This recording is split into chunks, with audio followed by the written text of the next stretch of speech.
સુરતમાં રઘુકુળ માર્કેટના એક વેપારી દ્વારા તાજેતરમાં જ 15 થી 20 કરોડ રૂપિયાનું ઉઠમણું કરાતા વિવર્સોની મોટી રકમ ફસાતા ફોગવાએ કલેક્ટર અને પોલીસ કમિશનરને રજૂઆત કરી છે। સુરત શહેર સ્માર્ટ સિટી છે। અહીં રોજબરોજ અનેક ઘટનાઓ બનતી હોય છે, જેમાં ખાસ કરીને ટેક્સટાઇલ માર્કેટમાં કાપડ ખરીદી બાદ ઉઠમણું કરતા હોવાની ફરિયાદ ઉઠી છે।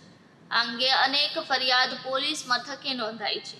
તેવામાં વિવર્સ સાથે થતી છેતરપિંડીમાં અનેક વેપારીઓના રૂપિયા ફસાયા હોવાની ઘટના બનતી હોય છે। તાજેતરમાં જ રઘુકુળ માર્કેટના એક વેપારી દ્વારા તાજેતરમાં જ 15 થી 20 કરોડ રૂપિયાનું ઉઠમણું કરતા વિવર્સોની મોટી રકમ ફસાતા ફોગવાએ કલેક્ટર અને પોલીસ કમિશનરને રજૂઆત કરી છે।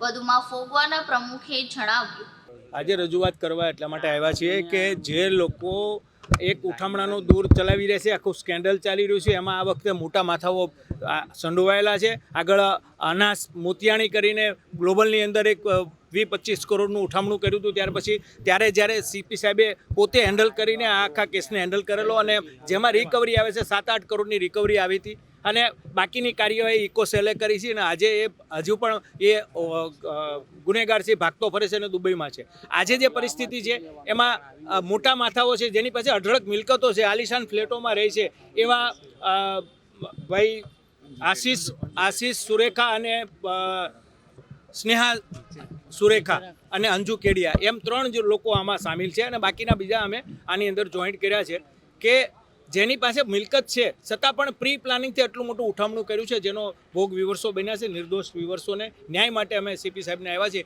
કે જેમ આગળ પણ હેન્ડલ કર્યું એવી રીતે સીપી સાહેબ એના હાથમાં લઈ અને આ કેસને હેન્ડલ કરે તો આવનારા દિવસોની અંદર આ એક વેપારનો તંદુરસ્ત વેપારનો જે માહોલ છે એ ડોળવાનું કામ જે આવા લોકો કરી રહ્યા છે એને કડક હાથે ડામી દેવાય। ઇન્ચાર્જ સીપી એનો કારભાર, જેને ભાઈ કારભાર છે એ જ લોકો આમાં કામ કરવાના છે અને હું આશા રાખું છું કે જમીર સાહેબ છે એનો નિકાલ કરશે। Okay, thank you.